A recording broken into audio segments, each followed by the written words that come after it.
7h, 9h. Europe 1 matin. Il est 7h10, très bon début de journée à l'écoute d'Europe 1. Jacques Serret, vous recevez ce matin Nicolas Dia, écrivain et éditeur, spécialiste du Vatican et de l'Église catholique et auteur d'Humilitas, la naissance des hommes seuls aux éditions Fayard. Bonjour Nicolas Dia. Bonjour. Merci d'être avec nous en direct au lendemain de la mort du pape François. Cela fait près de 24 heures que François nous a quittés. L'émotion est mondiale. Nicolas Dia, que restera-t-il de ces 12 années de pontificat ?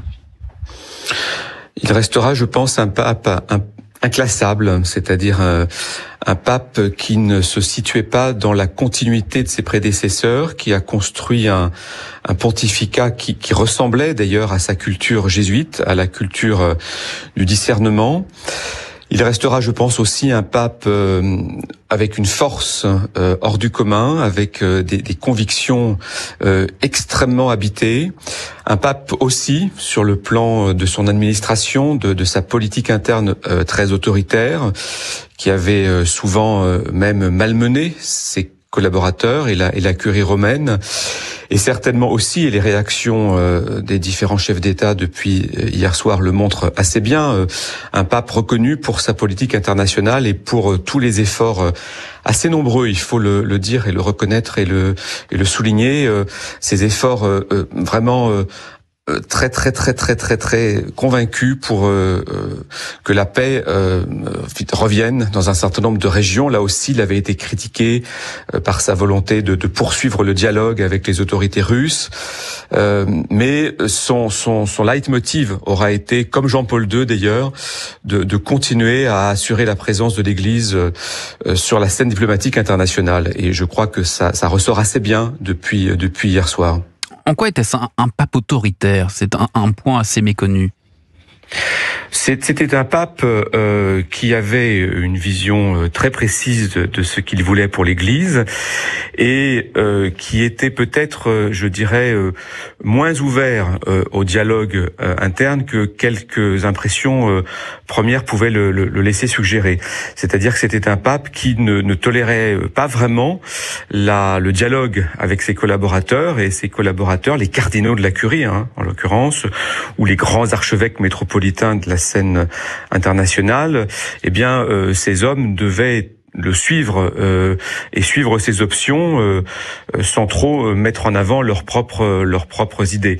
Voilà, donc c'est évidemment à la fois naturel et normal puisqu'il était le pape, le successeur de Pierre, et en même temps il est assez peu de dire que ses prédécesseurs, et en particulier Benoît XVI, avaient une pratique beaucoup plus ouverte de ce gouvernement. Ce pape a toujours plaidé pour une église ouverte qui prenait le risque d'aller vers les périphéries géographiques et existentielles.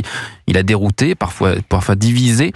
En quoi était-ce un véritable pontificat de rupture ?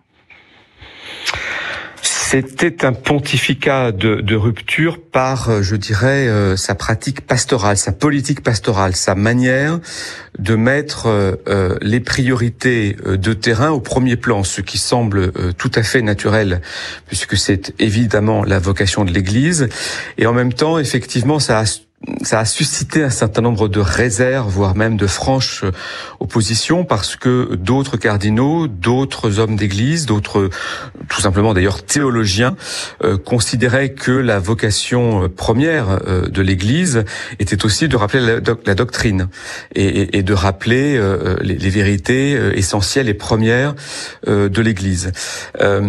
Pour vraiment donner un exemple encore plus précis et répondre à votre question, un de ses premiers voyages, si ce n'est d'ailleurs son premier voyage, en 2013, il y a 12 ans, a été Lampedusa, exactement.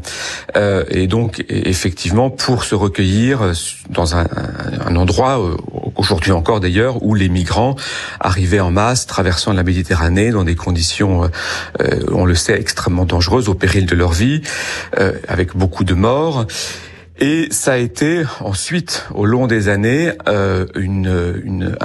vraiment une continuité de ce pontificat qui a souvent été débattu parce que un certain nombre de cardinaux trouvaient que cette priorité allait de pair, hélas, selon eux, avec finalement une forme de marginalisation dans la politique du pape, dans la pratique du pape, de ce qu'était réellement, historiquement, culturellement, l'Europe, l'Occident, son histoire, et que le pape donnait trop d'importance à ces questions migratoires. Donc ça a été un débat constant, ça a été des tensions constantes. Le pape n'a pas dévié, il a continué sur cette ligne, et faisant fi souvent d'ailleurs de ces crispations ou des conseils qu'on lui donnait, et il a gardé ce cap au risque de la polémique. Le pape François a nommé un certain nombre de cardinaux. Au final, justement, là en ce moment, est-ce que aujourd'hui, il a une majorité de cardinaux qui sont sur sa ligne ? Alors, il y a deux choses qu'il faut bien, je pense, distinguer. Il y a le fait qu'il ait nommé la majorité des cardinaux du Sacré Collège. Donc aujourd'hui, il y a très exactement, au jour de sa mort, 135 votants, c'est-à-dire 135 cardinaux âgés de moins de 80 ans. Et il y a un peu plus de 200 cardinaux, c'est-à-dire moins de 80 ans ou plus de 80 ans. Par exemple, le cardinal Sarah, qui aura 80 ans le 15 juin prochain, sera donc participant au conclave et votera pour le prochain pape. Donc ça, ce sont les cardinaux créés par François. Il y a à peu près 80% de ces cardinaux créés par François, mais c'est là le deuxième point. Ce qu'il faut bien, je pense, regarder, c'est que tous les cardinaux créés par François ne sont pas forcément sur la même ligne que le pape François. Il y a évidemment un certain nombre de proches, un certain nombre de cardinaux, d'ailleurs, à la curie, qui sont totalement sur sa ligne et qui sont, je dirais même, ses héritiers spirituels. Et puis, il y a une autre majorité, cette fois-ci, de cardinaux qu'il a lui-même créés, qui ont leurs opinions propres, qui ont leurs idées propres et qui ne ressemblent pas forcément en tout point au pape François. C'est même un euphémisme de le dire. Il y a un certain nombre de cardinaux créés par François qui sont, et ils le disent en privé, en désaccord assez net sur un certain nombre de points. C'est ce qui fait, je pense, que le conclave sera un des plus ouverts de l'histoire et qu'il ne faut surtout pas imaginer que parce que François a créé tous les cardinaux, forcément le résultat est couru d'avance. Justement, Nicolas Diat, je rappelle, vous êtes spécialiste de l'Église catholique. Merci d'être en direct avec nous ce matin sur Europe 1, mais se pose déjà la question de la succession du pape François. Est-ce qu'il est déjà possible d'anticiper le profil du futur souverain pontife aujourd'hui ? Non, alors ça, je pense que c'est un exercice vraiment très difficile. On sait très bien, à toute élection pontificale, que les Italiens ont un point important. François a un petit peu abaissé le nombre de cardinaux italiens, mais les cardinaux italiens restent tout de même extrêmement présents. Il y a quasiment 3 cardinaux dont on peut considérer à juste titre qu'ils auront un rôle très important. Le premier d'entre eux, c'est l'actuel cardinal secrétaire d'État, le cardinal Pietro Parolin, qui a été son plus proche collaborateur depuis quasiment le début du pontificat. Le deuxième, qui est un grand diplomate, un diplomate chevronné. Le deuxième, c'est le cardinal Zuppi, qui est un peu moins connu, mais qui est très influent, le cardinal archevêque de Bologne, qui appartient à la communauté Santé Gidio. Et puis, il y a le cardinal Pizzaballa, qui est l'actuel, qui est un peu plus jeune d'ailleurs, qui a une petite soixantaine d'années, qui est l'actuel patriarche latin de Jérusalem, donc qui se trouve en Terre Sainte. Donc les cardinaux italiens incontestablement ont des candidats de poids, des candidats influents qui joueront un rôle quoi qu'il se passe. Ensuite, il y a évidemment alors effectivement, il y a 2 possibilités françaises. Le cardinal Aveline de Marseille et le cardinal Bustillo d'Ajaccio, de Corse, qui aura d'ailleurs eu le privilège de recevoir pour la dernière fois le pape François, puisque le dernier voyage du pape François aura finalement été pour la Corse et donc pour la France. Alors ces 2 hommes-là joueront un rôle aussi, c'est absolument incontestable. Le cardinal Aveline est maintenant assez bien connu à Rome par les cardinaux.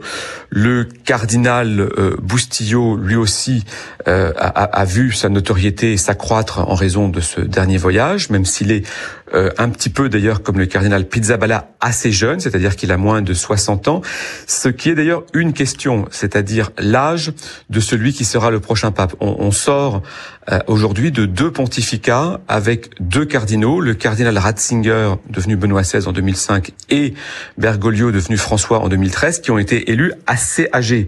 Ouais. L'un avait 78 ans le premier, 77 ans le second, et donc cette question de pontificats qui sont très vite, hélas, rattrapés par des problématiques de santé qui sont assez naturelles, parce que c'est une charge absolument écrasante, c'est une charge constante avec une tension quotidienne, avec parfois sur une seule journée une dizaine d'audiences avec des chefs d'État très importants, et donc Merci, évidemment le Merci. poids de l'âge sera important. Merci beaucoup Nicolas Dia, spécialiste du Vatican et de l'Église catholique. Je rappelle votre dernier ouvrage publié aux éditions Fayard, Humilitas, la naissance des hommes seuls. Très bonne journée à vous.